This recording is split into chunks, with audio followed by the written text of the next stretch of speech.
kati Rich Muroge coaching ne masikini bawamuwe. Rich waba amaze emyaka 2 e Netherlands nga talina kyayina wadde akamyu akali manyage kati mulogereki emotoka gye yasaayo mbu gyaguze emotoka yali yanga Alufani n'agenda mwangu nnyo ewa Kiseka n'akola sitiika n'agiteekako mbuliyo life yajja wano n'alaba muzeeyi wange omanye bye yali amugamba mbu amutwale mbu alabe Jeno Muhoozi mbu ye ayagala kettalumbu ye era Donizera yabadde atutambuza Muhama nange okakasa Junior kyavudde mu Kampala nga taguzeeko wadde amafuta wadde kondom ku ssente ze.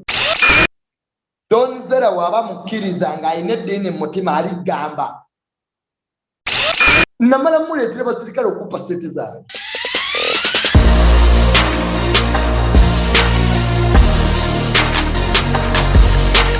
Assalamu alaikum wa rahmatullahi wa barakatuh. Walamusiza mwenna baganda baffe owange okwera mu tulaba essaawa zino ndi London ne muganda wange ali Kampala straight. Twagamba obeera Kampala nga tuli luddawa tubeera tukwatagana worldwide kikuba 360. Mbatumiddeko mwenna tulaba batuwagira mwebale nnyo mwebale ddala. Ne muganda Junior tubeere nga tutematema ensonga Rich ngenda mulaba agenda kujja London tubeere nga tutegeera what is the problem. Bano bonna baganda bange bamanyi mbaddeko nabo byonna bye boogerako ebisinga mbimanyi bigenda maaso naye njagala ntegeere navaayo nga sitegedde navaayo nga mbalese mu mbeera nnungi kate ngenda okulaba asajja eyabya kiyaŋŋambye agenda kulinda jje London leero infact leero ajja ja London leka nsooke nfune Junior tubeere nga twogeramu ambuulire what happened yo mbalaba bembisa emyenge ku live ng'ekintu ndaba kitambula what happened. Junior nkulamusiza Faruku nesimye okubeerako naawe wano kansubira kudda bulungi biti Bulaya tekuyisizza bubi oyongedde okunyirira onadda ggwe abana ogambye no nkomawo kati ekyo kyotadde ku mutwe kye bayita ki empewo nnyingi muganda wange wano otesabika osange ekuyiseemu mufune abakazi olemwa nedda ssebo tuli ku mirimu tuli mu kukola wayi kaye ali ku kyeyo mukwano gwange Wisdom kaye mwamuleka mubeere eyo mwandibadde mumuteeka ku mutta emabega n'agendera Kameeme kiki ate nalabye mumukuba amagi muvisa mbu simanya mbu tukyebuuza naffe because tulina theories bbiri nakubira kaye naŋŋamba nti gavumenti yamulemesa okutambula. Gavumenti ki? Gavumenti ya Uganda mbu alina nnyo following era mbu abakuba nnyo kakati mbu bategeera mbu ne babiyitamu ye bwe yaŋŋamba mukulu wange kaye gavumenti kakati amalala ge nafunako awo ng'era kuba wamma w'ogamanyi aga Uganda agabeera mu nkuubo eza toilet mbu abeeri abaawa mbu abaali bamuyise mbu be baalikoolinga visa ate bamuyise ate bagirikoolinge anti mbu waliwo mbu abateekawo embeera abaali bagenda okujja mu kivulu mbu nga bagamba mbu kaye mu mbega wa gavumenti bo tebaagala kugenda tebajja kusasula nga mwali kama Katonda okakasa mbu anti fiole nkuwadde bbiri eziriwo nze naawuddeko kubanga kaye tannavaayo obutereevu nkuwadde kate nayogera naye physically agali mu nkuubo eza toilet ago mbu abeeri mbu be baamuzannya mbu okuba nti gavumenti ya Uganda mbu tesobola kustopinga muntu oba gwe bawadde visa ina kuyinza byewu simanyi munaye bwatyo mbu kyava asigala All right. Kakati ekindese wano njagala tuogere ku nsonga z'embalaba mu Richie. Richie weyunga ddi ku Richie? Wegatta ddi ku Richie? Otegera ddi Richie? Richie abadde mukwano gwange si bbanga ddene. Naye ekyatugatta ennyo waliwo ebiseera Richie we baali bamuvuma abannuupu. Okay. Naddala mu bakwalumbuye. Richie nanja nakubira essimu nangamba namudifendinga ku peegi yange. So kakati nawe twafukira ab'emikwano Richie nankubira nangamba webale kundifendinga Junior nkwagala nnyo ngenda kuba kukyaza ku peegi yange. Muna bwe twajjamu omukwano ate netufuuka baluganda. Kati awo okubeeraawo nga akyaza ku peegi era nga bwakola akyaza n'abantu abalala. Nempe ndowooza yange bwentyo mune netufuukira nno ddala ba mikwano. Okay. Kati bwe nayingira Ministry ya Lands mune nampanga ba relative be mbayambenga ku ttaka bakwano bengera mbayamba. Kati munnange kati we yajja wano ngambyeko nti agenda kujja naye mukwata.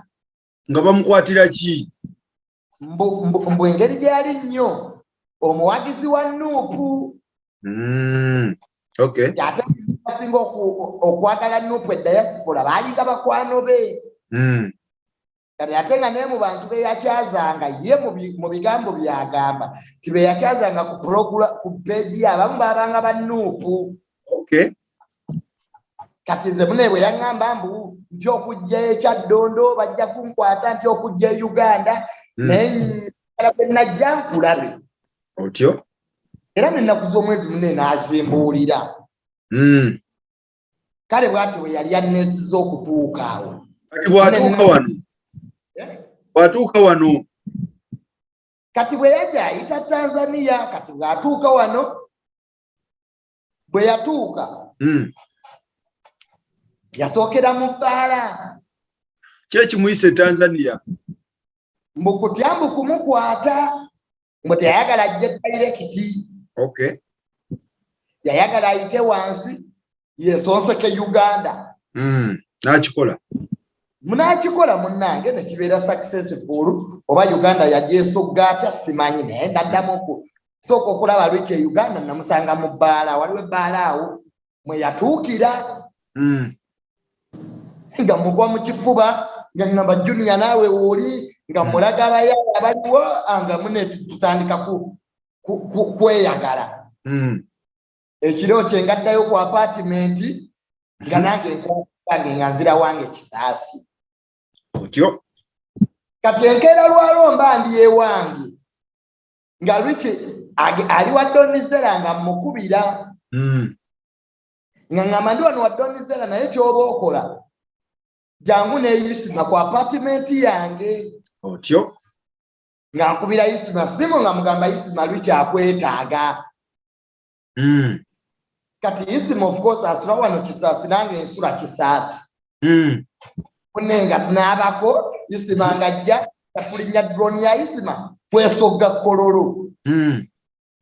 Tutuuka Kololo apartment yasooka netuzibuwalira okulaba naye twamala ne tugiraba. Okay. Tugenda otuuka nga MC Richie waali nga tutandika kukuba mboozi nga tutwala neero ate tukolayo ka live. Nga tuteekako live ng'ensi egiraba. Isima ng'agamba nze sigenda mu mabaala ndi musajja musiraamu kanzire ewange nokati wange. Bajja kwebuuza jjajja Ichuli jjajja Guudu kyakola mu bbaala mwabatoke mugende. Kati olwo Donizera yali tannajja ku apartment eyo yali asula mu Nnyonyo. Kali munenga nga tugenda ne Richie ne bakwano be nga tugenda mu bbaala nze naye mune nabeererawo nno ddala ku apartment yo kumala ennaku nga 4 nga siddayo waka. Agisasudde tagisasudde? Kati apartment Juliet Zawede yagisasula. Akyala ali eyagga nnyo. Apartment Richie kwabadde asula Juliet yagisasula? zawedde mukyala bamuyita Juliet zawedde mumanyi owe US yagisasula otyo kubanga yamukubira essimu nga wendi n'amwebaza n'amugamba weebale kunvimbisa akasente ka apartment nakafunye naye kaakati ensabo nnyambe omperezeeyo akakyalite otyo naye nga Rich apartment teyali nti ye mbu wamaaso asudde mu sente ze apartment yasenga mmeka omuntu ayagala omuntu ategere ebintu apartment ya bbeeyi mu kubanga kololo mu maji wa bbeeyi naye era si yeeyo wamajja ogamba mbu etiisa kwati sipiika era esigala egisinga ne hoteri Africana it's a one room apartment yali one room yali one bedroom yali azze ku holiday se butoyinza kuwayiriza muntu nti Juliet zawedde ate yabadde asasula omuntu azze ku holiday ate ogamba nti Juliet zawedde yabadde asasula good apartment kati Rich akola mulimo ki ogubusasuza apartment mu Uganda gw'obombuulire Netherland gwawafuna ogamba nti zawedde si ye yagisasula Rich akola mulimo ki ogumuwa ssente ezimutwala ku holiday akola mulimo ki tayina otyo akola ivu kuwaana oyo Juli ne Maama Kaliro I think Maama Kaliro ye mukyala wa IGP era ye Rich mu njogera yalaga nti Andamani dakutayina ssente mukyala we yayina kubanga era Rich video zonna ojja ozitunuulire bw'aba amaliriza awoza Juliet zawedde maama weebale nnyo Maama Kaliro nkutumiddeko nnyo n'amenyaawo abalala nga bana be bamuwa ssente zakolamu ebyo okay wadde obumi bwalunda Netherland obumuwa ssente tebuliiyo wadde obumyu Rich alunda bumyu Netherland gwe bw'oyogerako naye yagamba akola mirimu ki egireeta ssente ate ebbanga lyemmaze ne Rich tubayita aba fuck boys abaana abeeteekamu ssente ne bafuna abakyala abalina ssente aba agenze kwetunda nti kagendeko epali ne bake n'omukyala onampeeyo $300 gwe mulimo gwa Rich saagala muwayiriza ssebo Faruku tuli bantu nkubuuzizza Rich ekimukyaza mu bibuga aba agenze kukolayo ki kubanga ssente zimutwalayo sizize zaani za Juliet zawedde ne Maama Kaliro saako n'emikwano gye ekyokubiri wajja ssente yeriyo life mbwakola foundation eziyamba abantu kumbe naye yambi yeetaaga buyambi atya ati naye mwennyini talina ssente kati ate waba alina foundation eba eyamba ye yali yayagala foundation akole ki akola accountability y'abamuwa ssente okitegeera kati Junior nawulidde nti oli mulogo super wagenze n'ojjayo waleeta emmwanyi ne ziyiika n'embu andawe zoyambala zambu sikutegeera muganda wange ekiriwo anti nze Faruku ekyo kyekyanyiisa Rich yajja no nga talina ssente nga ssente azijja mu basipapa yamuyambanga n'amuwa era sipapa ne Rich baali tebeemanyi kubanga Rich yavumanga sipapa ssente Rich bwe zaamugwako n'enkubira sipapa ne mugamba omwana ono muntu mulungi mumuyambe mumuwaana asasula era walabanga ng'akola live nga n'emmere sipapa yagigula kuba Rich talina ssente olwo bali mikwano gye abamuwanga ssente e Bulaaya essimu baziggyeko bakatisi be yakubiranga Maama Kaliro Juliet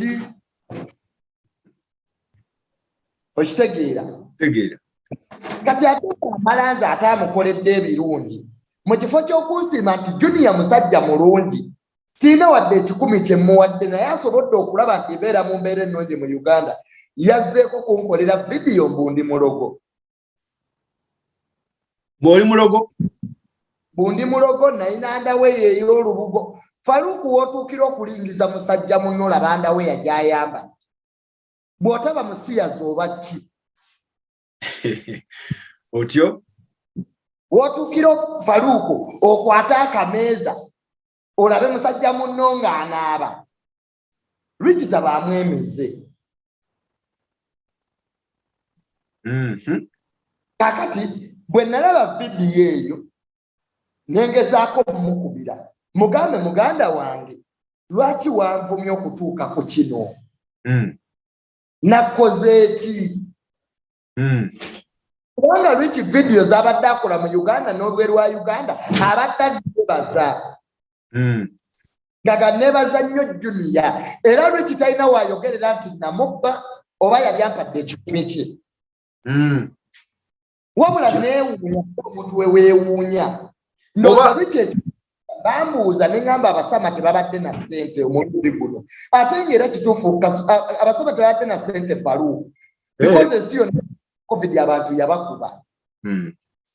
naye lwiki ayagala nnyo otambulira mu kiraasi etaliiye nga naye bamuwa bwi masiikiini ate n'ayagala amayinja abantu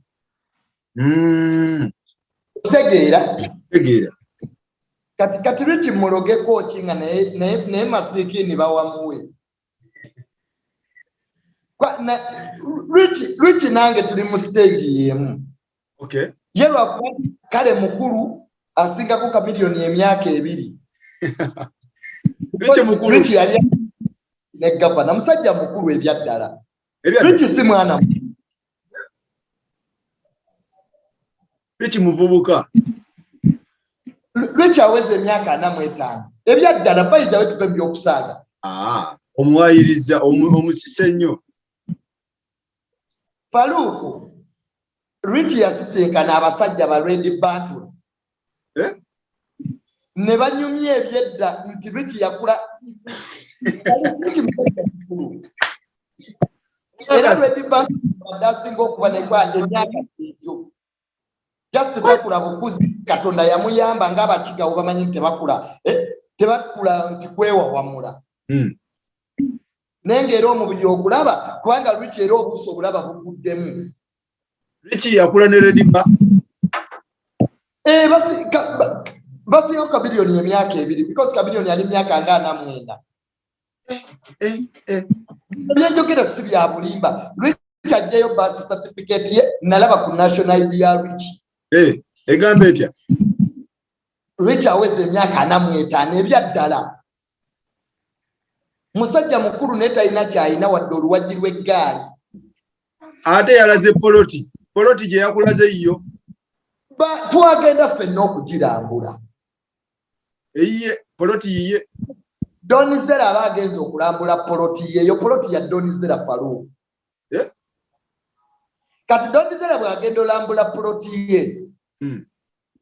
lwiki n'agamba nti banne bajja kugamba nti sinayo kye nnina mu Uganda kanneekubisizeeko wano ka vidiyo otyo naye okumubuuza ekyapa kya poloti eyo era tosobola kijjayo takiyina kirinaako bujulizi ekyo anti Faruku poloti kiba kyapa tekiraga obwannannyini osobola okuyimirira ku poloti y'omuntu ne weekubya vidiyo abantu babikola kati lwiki ajjayo lwiki talina wadde akataasa k'ettaka mu Uganda wadde we bamuziika nti fuuti 6 ku 10 tagiina anti mudaki teyeetaaga Uganda anti bagenda muziika mulimbo ya Netherland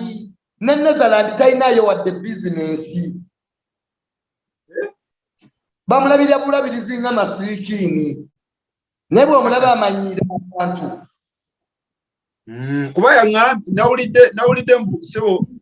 wagenda mu ttooyi olina amadagala ge wali oyagala okuteka mu ttooyi buzibu ki lwaki watuuka kweyolevu kakati lwiki waba amaze emyaka 2 e Netherland nga talina kyayina wadde akamyu akali mannya ge kati mulogereki kubanga Rich si papa yabadde amuwa ssente yali yayabika obwo bonna obwolaba obwo bwe tubadde teeka ku mmeeza yajja nabwo okubanga eri ebulaya babugula ssente entono n'abukweka wansi wa keesi obwo obwokunywa obwo obucupa obusatu bwanywako yajja nabwo wiki teyagulako mwenge Donizera yali amugulira Rich yatambuliranga mu Uber ng'alinda Donizera afulume naye n'afuluma n'atuuza akabina ke Muhammad gy'atagulira na mafuta tugenza okuba foundation yeesibye ku bintu bya Donizera mbuliyo life yeekoze foundation kumbe ebintu bya Donizera kati we yalaba nga aswadde nnyo nga bamuleete bamuwadde attention kwe kudduka agule buno buona era Rich yawaayo buno obw'okunywa obwa 2,200 kati omusajja ayambala Jimmy Choo toyinza mukkakanya bwotyo omusajja ayambala Jimmy Choo toyinza mukkakanya bwotyo anti nkubuulidde kyangu kubanga asabiriza singa Rich ebyo yabadde abyegulira teyandibyegulidde abeerawo mbu nyambala Gucci musibanya nyambala Versace Bulaaya osobola okukwata essimu ya iPhone 12 n'ogizayo ne bakuwa 13 n'osasula mpolampola okitegeera kati Rich bw'amala okwetunda eyo gy'alaga mbu nyenze Germany mubuuzi oba ogenze kukola ki n'afulayo $300 kwegulako obwo obugoye era Rich kyalagaza engoye n'engatto wabula Rich tayinza kulaga mmotoka kuba emmotoka gye yassaayo mbu gyaguze emmotoka yali yange alufaani annange nte yagireeta era talina kaadi yaayo n'agenda mwangu nnyo ewa Kiseka n'akola sitiika n'agiteekako mbuliyo life n'abikka neeti n'ayamuguza emmotoka bannange olwo kiki nga kike mubala Rich alina ekizibu ayagala nnyo okupuluvinga society alya nnyo mu bakwano be olukwe ayagadde okulaba abali mu gavumenti yajja wano n'alaba muzeeyi wange omanye ebyo yali amugamba mbu amutwale mbu alabe Jeno Muhoozi mbu ye ayagala kettalumbu ye obwavu bulumidde Netherland okakasa n'alaga byayogera ne Mickey Wine kiki n'agamba nze Bobi Wine mbaketta oyo muganda we Mickey Wine mukwano gwange nya odi yazikubye ku mmeeza aziraga taatawo buli kimu nze era kati bwe yafuluma muzeeyi wange kwe kuŋŋamba ono omwana talina mulamwa simanyi lwaki obeebereza omuntu atuuka otunda bakwano be baabeera nabo ebweru naawe aba ajja kukutunda era talina gye yamutwala ye n'amukomyawo kati Rich n'akubirawo na lebonsereko olwo ng'amubalako kasente wamugamba ki kati alo njagala kulabawo na lebo tuteeseemu kati ona lebonsereko wama kojja wange musajja yeebuusa n'amugamba Rich jangu ndabe ku lw'emmande teyamulaba tegeera kubanga nze nali maze omugamba nti ono talina mugongo talina kyalina Rich talina mugongo talina history wogamba awoza nalika South Africa mubuuze kye yakolayo awoza ndi mudaaki talina wadde oluwaggi lw'eggaali e Netherland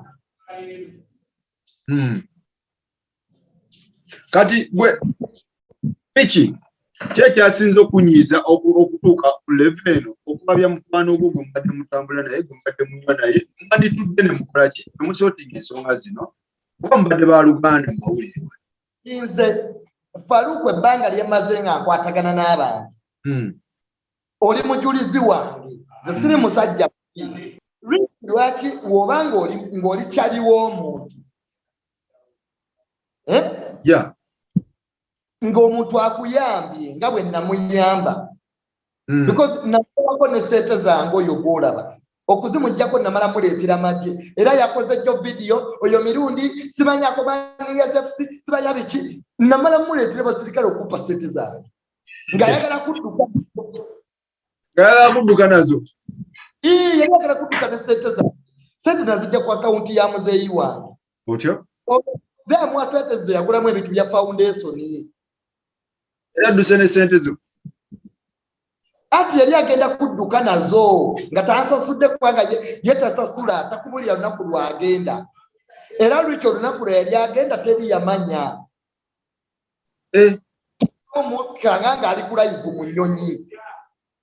wakola otya n'oleeta mudde kakati ne bwe bajjayo vidiyo za Nakumati sitole eno gye nkubulira Donizera agimanyi Isima agimanyi Kasuku agimanyi sala n'okujjayo abajulizi nakukubira emiggo ku Nakumati mudaaki simanya mudaaki ne mugambo ojja kukwata sente zange ozimpe olwo ng'agenda nkya ayagala kudduka ne sente zo nga taziina n'akubira sisita we abeera mu UK ye yafuga emmotoka najja ku Nakumati ng'olwo mutadde under arrest nga sente zimuweddeko sente zaali zimuweddeko kubanga sipapa kwolwo teyatuwa yali sipapa agendamu sipapa omwana n'atomeza emmotoka ye sipapa n'atugamba mirundi sisobola kamala okgenda okulaba ebizibu ebintuseka emmotoka yange omwana agibyewo n'agitomeza n'okwata Rich n'omusibisa ku Nakumati ne bamuteekayo namukuba ositegeera kati ng'ali wali ku gun point ne mugagenda wali ku ATM olete sente zange kati eyo vidiyo gye yakoze mu Junior Simwangu Junior oyo alina abasirikale Rich yali mubbi yali agenda kumfira kumbe bakwano be baali bangambye nti oyo mwegendereze bw'omuwa sente tasasula abeerawo ennya n'adduka mu ggwanga eryo tasiibula bannange kati ne bwendeta recordings za Nakumati olwo kiro saawa 6 saawa 6 lwo mukwate embadiya gwe mukwate embadiya yali alowooza ndi wakuzannya era njagala oddeyo alina vidiyo emu gye yakola naga Junior mwagala nnyo naye alina entondo kakati munnange kati awo munnange ng'ansasula era muganda we sente zange yazisasula ekiro ekyo ebintu bino abantu babimanyi sagala Junior kwogera lwa omusajja omukube bukubi magi nga Donizera tabimanyi Isima tebabimanyi Donizera waba mukkiriza ng'alina eddiini mu mutima aligamba buuza Kasuku buuza Isima buuza babawunsa abakuma ekizolongi nakwata namujja namubbaala omutwalawo nga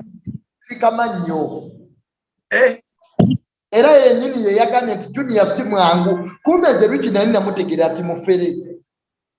kati olwo Edimeza n'akawala kanyirira Edimeza yakola atya Edimeza yajja n'akawala nga kanyirira akawala kaali kalina sente Rich kakwana era mu live ze mwekali kawala kalungi Edimeza yange anzize emabbali ng'ankuba akamanga ngamba Junior saagala mufere ono asemberere muwala ono omuwala ono njagala gwakuira naye kati Rich ng'ankuba emikono ng'atandika okuntuma sigala ng'antuma engatto olwo atandika okuntuma obutogo omuwala alowooze nti ndi mukozi we sirina kyendi kati omuwala yagenda okwewunya nga buli we tutuuka abantu bammanyi kubanga waliwo ekiro twali tuva mu bbaala nga maaso eriyo road block y'amagye nenvaamu nenjogera nabo omwala n'abuuka but you guys everybody knows you. Who are you? Omugamba mwe celebrity here Rich yanyiga kwa akawala kati nga tugulira omwenge mu bbaala yali Donizera abadde asponsoring ebi byonna Donizera okuva ku kulya Donizera yabadde abikolera Rich n'okulya emmere y'okupa n'okulya emmere ya papa wali nayo ya kanaana ya Donizera Ng'ambe y'apartment ey'obweru si papa yabadde agisasula emmere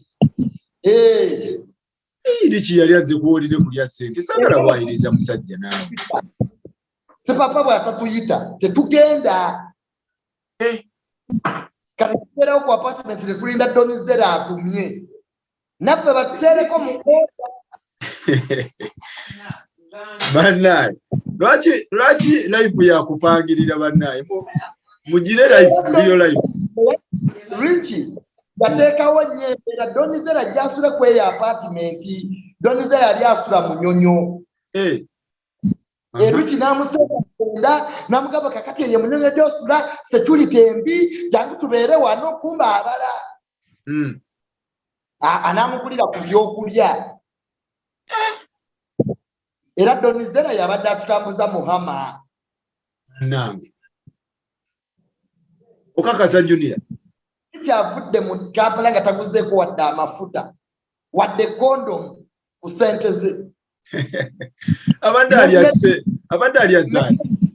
yagirya wa Spice Diana eki emmere ku Christmas yagenda n'aswama emmere ya Spice Diana ku Christmas buli omu wabeera ewaabwe Mukama Katonda wange munnange aswamye emmere ya Spice Diana yanga Junior kanye nendya emmere ya Spice ndereka eyo Spice abimanyi bino kati yali ayagala kuba wa Spice kubanga omuyimo gwamuli bubi Spice n'amulabukirira era twava saa musanvu gwakire wa Spice nga Rich yeebasizza mu ntebe mbwakooye asule kati ayagala sula wa Roja we shall meet tomorrow kati nze ekyenyizizza wamma mmanyi bino byonna ne Rich n'azirako ate n'anvuma kati wamma goyinza ovuma kyaliiwo ovuma waki kyaliiwo tina kyennamukoze nebuzo kyennakoze kiraba okunzirako n'anvuma obulogo nga bwe nali nziza omuloga nze muloga musiga bisiraani nze Rich ye yasoose okunnumba bwabaawo mu Uganda mbu teri mikwano mirungi kumbe gwali fake muwa amagezi abeera mu kuvuma bakadaama bazimbye bakadaama baguza amataka ebyo ebyokukoza mbu ndi mudaaki ng'ojja omanyiira abantu Rich amanyiira abantu muwa amagezi naye amanyiira buli omu amuyisaamu amaaso ate nga naye munaku Rich muwa obubaka obusembayo kubanga Rich akyali musajja akyali muvubuka akyatambula amawanga kati simanyi lwaki Rich si muvubuka musajja mukulu ave mu byala by'okunoonya abakazi afune omulimu e Netherland akole kubanga ne bamuwa ssente bajja tuuka bamwetamwe ebyo ebyokudda sibanya Pulezidenti Museveni mbw'atunde lumbuye ebyo bya kisiru abiveemu mbu Uganda tebuliidinga yakolanga obwo buvidiyo mbu Uganda nsi nnungi kumba asika abali mu gavumenti eriyo tewamuwulira Uganda nsi nnungi Bobi Wine talina kyatugamba wano tewaliwo situlwago mbwalabana wena basange wa Mbuga ne Sipapa mwali kuki ekyali kibatutte ati yali azze kusabiriza nga ssente zimuweddeko kubanga Mbuga ne Sipapa tebaali bakyaliibe yali azze kusabiriza nti bamuweeyo ajja kusasula mu kibanja mpola era Sipapa teyali mubi n'amutwala n'amugulira lanchi n'amutwalako mu sawuna kati olwo Rich n'atandika owaana Sipapa era Sipapa ye Katonda wange Rich ekyobutaba na ssente tekyandibadde kibi naye alekerawo okubeera fake alekerawo okwonoona amannya g'abantu kubanga tafunye kyayagala alekerawo okukozesa abantu ebigendererwa bye alekerawo okusabiriza abeere mu life entuufu eriye. Bana bangi bali e Bulaaya bakola balina ssente. Rich can do better. Nyeka kati bakulabye obadde ne Junior ate webaziza mbu Junior mukwano gwange ate ekyokero omugamba mbu mulo kati ani anakutrustinga wali ale Junior neyanza ngenda mulaba agenda kujana Rwanda ngenda mulaba leero ambulire naye akyusa life yabere real guy alekerawo kubeera fake. Abere real kuba yagamba real life abera muri real life abere ngo wali real life bwana yetanga buyambi masikini erya ale mukanange banda bile tasha munda bile concentrating ku musege gwo ku musege gwange sinakivuddeko muna abantu bazibu omuntu akusekera muna abantu bakyayambika Facebook. Kale muganda wange bera bulungi Junior. Kale muganda wange